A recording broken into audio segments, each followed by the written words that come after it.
Welcome to another edition of the News and You. What's in the news today and what it means for us in the prepper world.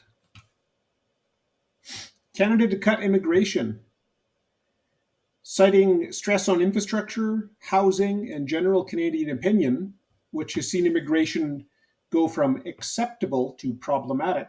Immigration numbers will be cut and reduced. What are some lessons here? When I was reading this, I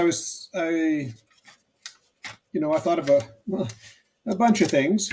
It's great to have people come to the country that can contribute and are of working age and, to pay taxes and make everything better, bring the best from wherever they're from, their culture, their country, bring the best, leave the bad, and embrace it. You're coming to Canada for a reason. You must like some of the ideals, one would hope, some of the values, some of the benefits that you think you're going to get by coming to Canada. So bring all the good stuff, leave all the bad stuff. And then I thought, what about if we look at this as our prepper group? So if you're building out, either within your family, your prepper community, your mutual aid group, whatever you want to call it, your tribe, your clan, your posse. We want diverse skills, right? We want to have skill sets that benefit the whole group, that are synergistic, that help each other. But do we just open the doors to everyone to be part of our group? Should all members of your group, your prepper group, your mutual aid community, should they share your beliefs and values? Should they be of working age, or do you see benefits in having a wide range of ages? Do you value some skills more than others? Just an interesting, I think, thought I had to compare, because everything to me expands from the single, from the family unit outwards. And, I kind of think we should be looking at the country from the same perspective. So as we escalate up from the individual and the family up to your community, and all the way up to the nation. So just some things to think about. Bill C-293, the Pandemic Preparedness and Prevention Act. I think I got that number right.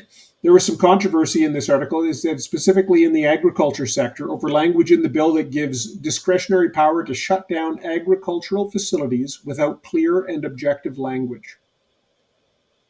Well, that would be problematic. One thing you want to pay attention to, you should have some interest. We all have vested interest in politics and the bills that are passed, whether it's, whatever side of the fence you're on for feeling about, for or against certain bills. We should take part and make our voices heard. And when you're working on your own plans, make sure you have clear language about when, how, and why you'll be taking certain actions. So when do you escalate? What are the stages you go through? What are the notifications that happen? Work all those things into it. If you're, do you have security levels? And if you say, well, generally, I go around every night and I make sure all exterior doors and windows are locked. But if things started to get a little bit more tense, maybe I'd, make sure that my gate is locked all the time. Or maybe I would, I've got multiple gates set up and I normally just have the perimeter gate locked, but maybe I would at a certain stage lock other gates or put other things into play. So work on that language. It really, really helps if you've got very clear articulation of the when, how, and whys that you're taking certain actions.